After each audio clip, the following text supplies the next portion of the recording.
Hello everyone, my name is Ken Huang. I would like to talk about the top 10 properties of a good DeFi project.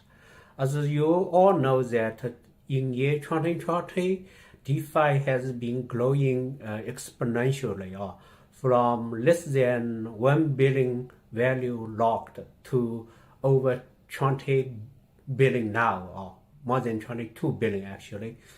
But in year 2021, that growth will continue because the DeFi project really is the next generation open finance, and it does have lots of good properties in terms of the inclusiveness, censorship resistance, global reach, all this.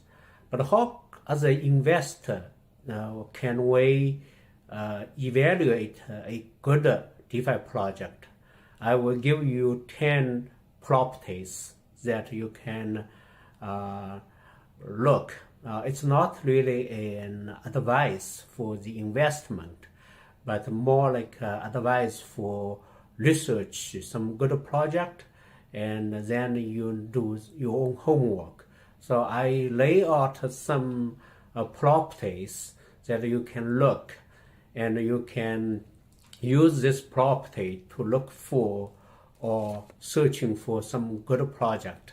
I will not tell you about a particular project, but I will give you a method so you can take a look. So now come. The first property is cost optimization.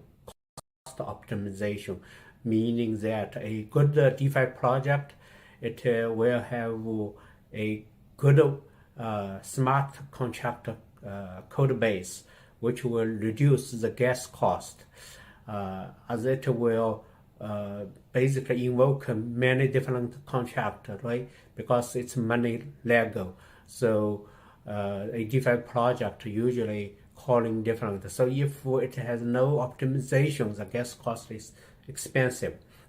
There's other ways to reduce the cost, also increase the performance.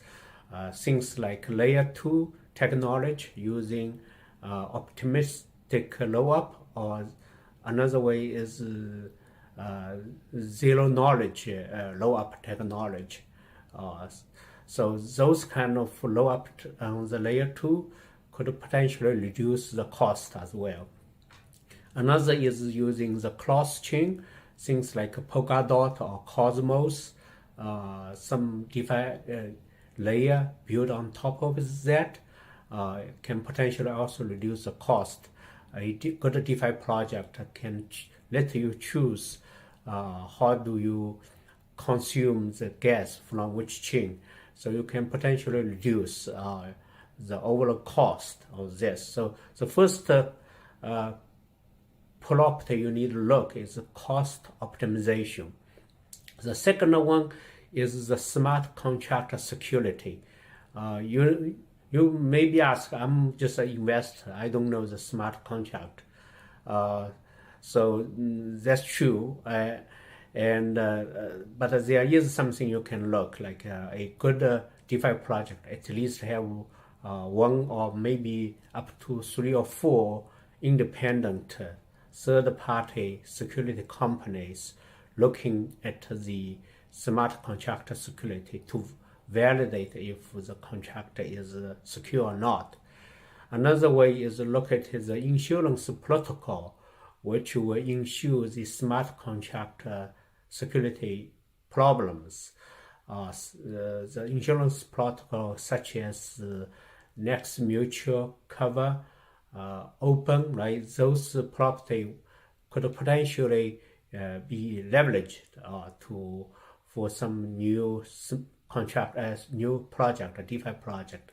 So if a good DeFi project, they may be able to open a pool in the Next Mutual or in the cover to basically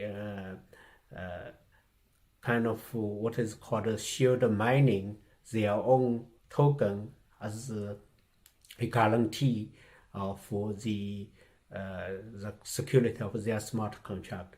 So this maybe is too early to look at, but as a maybe developer, of course, you have to follow some security guidelines. As some people you may know, I am the chairperson of the Cloud Security Alliance at Greater China region.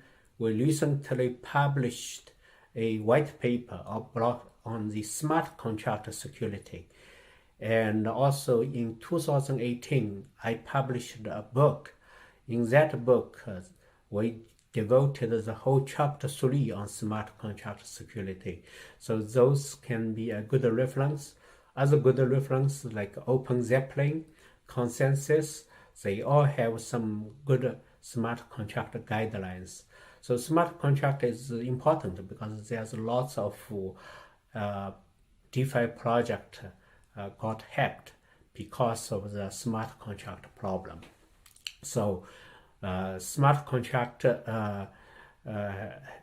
problem, because once it's deployed, it is there in the blockchain, so you cannot really stop it, right? Unless you implement what is so-called the pausable interface, so you can pause the contract. But you lock lots of funds. Once the fund or the coin is stolen by the hacker because of a contract error, then you cannot really get it back usually, right? So that is important. And the third property we need to look is that this is a DeFi project, so should have no KYC. You don't need to register. You don't need to provide your name, and the key belongs to you, right? So if that DeFi project asks you to register, even with email, even without KYC, that's not a good DeFi project. Usually you should just using your own MetaMask or your own IM token, your own wallet, and you can just sign in with your own wallet without provide email or your phone number or even your passport. Don't need that. So that is a third property. A good DeFi project. It has no KYC needs. And the fourth property is it will try to reduce the composition risk. As you know, most DeFi leverages what is called the financial primitives, using the money Legos, right? The underneath protocol to kind of build the DeFi project. So things like a compound, it's based on other properties or other protocols to build, right? Or synthetic, it's also based on the other primitives to build on top of it. So if the underlying protocol is not heavily audited or not used frequently in the past, then it is not secure enough. So you need to take a look into that as well. So usually a good DeFi project, it has to leverage time test or battleground tested protocol to minimize the composition risk, because if one of the underlying protocol has a risk, it will certainly impact you. And also there is some correlation risk. You correlate a few underlying protocol together, right? If maybe one has a problem, it may impact the other. It will certainly impact the DeFi project that you build, which is based on that protocol. So the composition risk, you need to take a look into it, and basically you need to look at the white paper and know a little bit so you can invest. And the fifth is really the key management. Currently, the most DeFi project, when they start, maybe they only using a single key to deploy the project. deploys a smart contract, right? And that smart contract can potentially be upgraded, or the property or the parameters of the smart contract can be changed with a single person, or maybe the liquidity can be withdrawn by a single person. That happened in the past, like a sushi swap. It's a famous example. The sushi swap was one of the creator was able to withdraw the liquid, right? The liquidity from the sushi swap. So eventually the fix was you have a multiple signature, or what is called a multi-sig address, which is used to deploy the project, or to have the owner actually in the sushi swap case, you can change the owner to a multi-sig address. So that is one possibility. And also the best one is you have a DAO, the decentralized autonomous organization, to manage the smart contract. So you have a voting mechanism, right? There's no perfect DAO, of course, but has a DAO is better than have no DAO, right? Have multiple SIG external address for the smart contract is better than no a single address, right? Of course, even with multiple SIG address, you still have to deal with the issues like how can you prove that this multiple signature is used by only by multiple people, not just your own person. Just like you, in some cases, one person has 3 signatures, so it doesn't help. So it has to be used by managed by multiple people. Example, like if it's 3 out of 5 multi-sig, 3 people signed, but 5 people hold it, you can do the withdrawal, then you have to have 5 people hold it. And then 3 people, a majority, can make the decision to transfer the funds. So this is the key management is very important. It's some project, DeFi project do it very well. Some project, I would say most projects don't do it very well. So you need to be careful when you invest. And another problem is property. Also we call it rug pull. Rug pull means that in most cases it's anonymous team. People don't know who behind this DeFi project, and they are smart contract for the DeFi project is not audited. So once there's enough liquid, they just pull the rug. It means they withdraw the liquidity, they withdraw the funds from the pool, and then they kind of it's an exit scheme, right? So that is not good. So have to prove that it's not possible to do the rug pull. So that's also associated with the previous one. You do have to make sure the key management take place, and you have to make sure the team has the actual name behind it, and has to have the kind of a Twitter account, LinkedIn account, or Meta kind of Medium, right?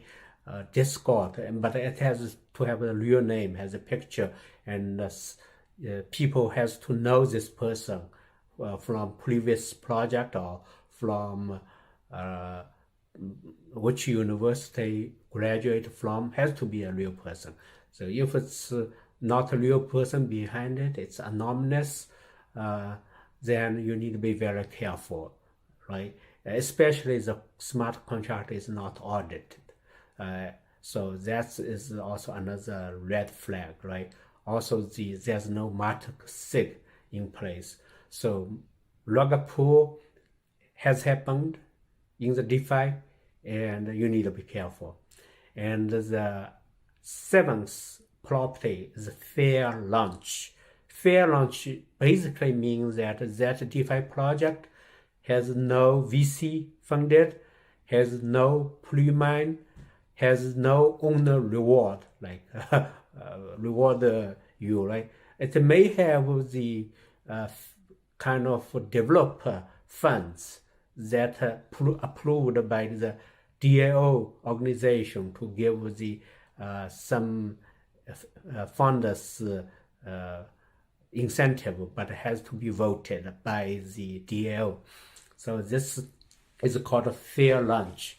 The launch of the DeFi project is fair to everyone. So you participate early, maybe you get some incentive, but not too much. If you participate early, you get too much, it's not fair as well. So you have to have a good curve. One idea is kind of called a bond curve. You bonding your token price with the overall participation of the ecosystem or overall capital invested in your token. So this is called a fair launch. You basically is fair to everyone. Even the late participant, they still can take advantage of the whole ecosystem. The early investor or the early participant can get a little bit slight advantage to bootstrap. So this fair launch is very important. It will become more important in the future. And the eighth one is self-control. Self-control means it must be your wallet, like private key is yours, right? It has no centralized key management. So you basically, if you need to withdraw your funds, you don't need to get approved. You can withdraw immediately. So, and that's is really important. It's this essential to a DeFi. And also, ninth, it's quite obvious. It's like DeFi, it has to be a financial application. It has to do anything financial related. Things like lending application, the DEX, different kind of DEX. People may know you have AMM-based DEX. Also, you have the order book-based DEX, right? You have the aggregate kind of DEX, like 1 inch. So different DEX, right? That's a financial application. And maybe the derivatives, synthetics project. Like you can have a real world equity or a stock or gold. You can have a synthetize it into a token. So those are all financial applications. There's a lot. Also stable coin. There's a different kind of stable coin. You have a kind of fiat collateralized stable coin like USDT, USDC, right? You will have digital asset collateralized stable coin like a DAI, right? It's using Bitcoin or Ethereum as a collateralization. And you may have the algorithmic based stable coin like a basis dollar or ESD, right? Those kind of things. So that's the financial application. And finally, it has to be open source, like you have to be. And you also have to prove that you cannot cheat, or you other people, cannot have an inside trading, right? You have to be able to prove yourself the innocence. You know, it's basically there's no like front running.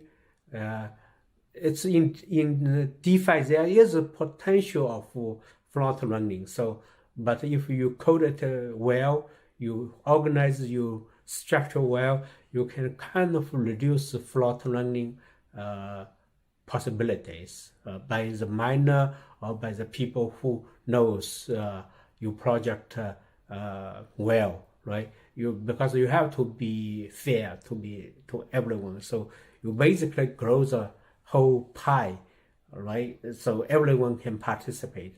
If your DeFi project is just for a few people, then only few people will participate. Eventually, it will die, right? So the idea is you have to grow the pie to have everyone participating into it. So in summary, there's 10 properties of good DeFi project. So in 2021, you still have the chance to invest in DeFi project, but you need to look into these 10 properties. I summarize. One is cost optimization. Second is smart contract security. Third is no KYC. Fourth is reduced composition risk. Fifth is good key management. And even better is good DAO. Okay. Sixth is rug pull proof. No rug pull possibility. Seventh is fair launch, right? Eighth is self-control. Ninth it's actually a financial application. Finally, it's open source. It's fair to everyone. It's you can prove yourself that you are innocent. You cannot really do an inside trade. So this kind of thing. Okay, so that's all. Thank you, everyone, and hope everyone have happy new year of 2021. Thanks.